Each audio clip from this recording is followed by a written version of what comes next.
Thank you, Tabiso. Eskom's load shedding schedule for the next 6 months indicates that businesses across South Africa can expect a significant amount of downtime over the coming months. According to CSIR, load shedding costs South Africa $45 million in lost economic output per load shedding stage per day. Manie de Waal, a joint CEO of Energy Partners Group, says that many people are starting to seek alternative power sources. Kumbela Mujalele discusses this further with de Waal. Not only a South African thing, it is definitely a global move to alternative sources of energy generation and supply. I think in South Africa specifically, with load shedding, the whole process is just rapidly accelerated.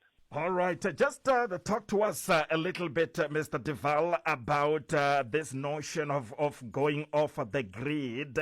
What are some of the misconceptions associated with going off the grid? That is definitely one of the biggest misconceptions or misunderstood, I would think, terms that we encounter in South Africa in the industry, where people say they want to go off-grid. And we must just be clear, going off-grid means you literally cut yourself off from the national energy grid. You can do that, but in all instances, that will cost you much more than what you currently are paying to Eskom or to a municipality. So, that's where businesses really have to decide what they want to solve for. On the one hand, if they want to manage costs, then they should simply look at generating on-site some solar power, and they will reduce their costs. But that will not be a solution for load shedding. Then you have to look at alternative solutions like battery energy storage systems and diesel generators. But in all instances, we would always recommend stay connected to the grid, but then look at alternative measures to, one, maximize your cost control, and alternatively to safeguard yourself against load shedding. So just to circle all the way back, I think when we often hear clients say to us, I want to go off-grid, and then we really sit down and explain to them that going off-grid is a very expensive alternative to choose. No, yeah, it's a daunting task indeed, looking at this crisis, Mr. de Waal. But talk to us a little bit more about how individuals or businesses can save on energy costs while also mitigating the impact of load shedding. Yeah, 100%. So, as I mentioned, those are the two things that businesses should decide about. On the one hand, do I want to save costs? On the other hand, do I want to safeguard myself from load shedding? Or do I want to have both?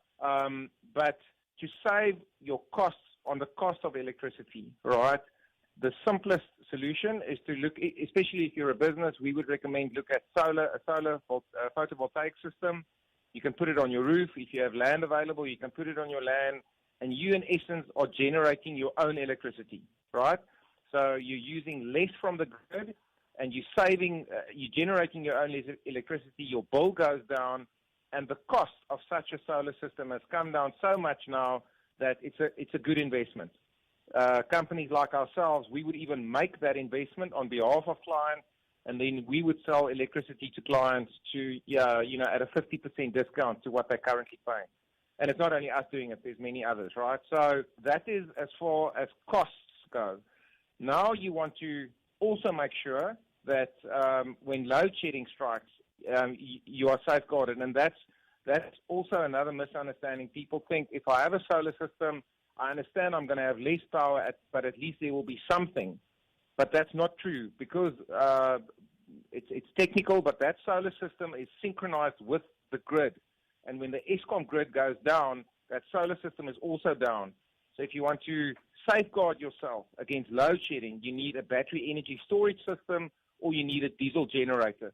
Those are the measures that you have to put in place to safeguard yourself against load shedding. We are talking to you, Mr. de Waal, as the joint CEO of Energy Partners Group, which is one of the companies in South Africa with high expertise when it comes to energy generation in the country and across the African continent as well.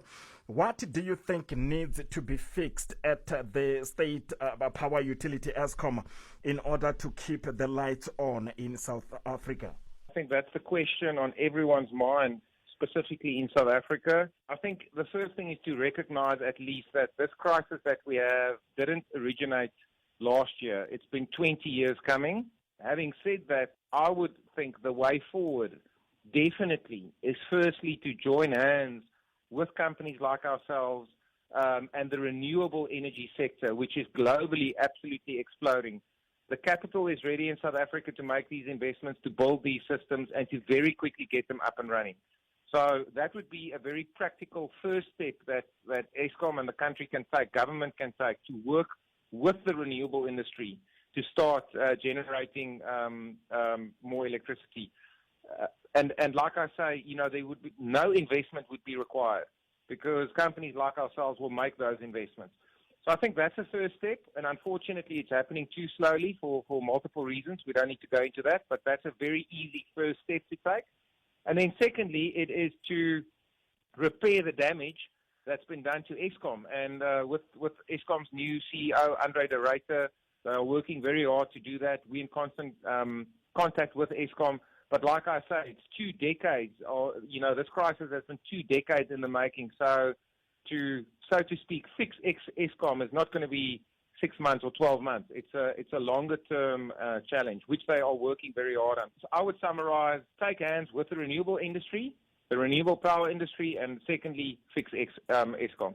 But do you think there is a political will on the part of the leaders, Mr. de Waal, to fix the problem? From our vantage point, what we can see, it's there's definitely political will, definitely, and there's a lot of it. President Ramaphosa has expressed himself very clear on this issue.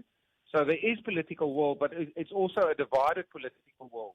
We see other parts of government who actively are not in favor of taking hands with the renewable industry, and I don't have to go into that either. So I would say there is political will, but it's not a united political will.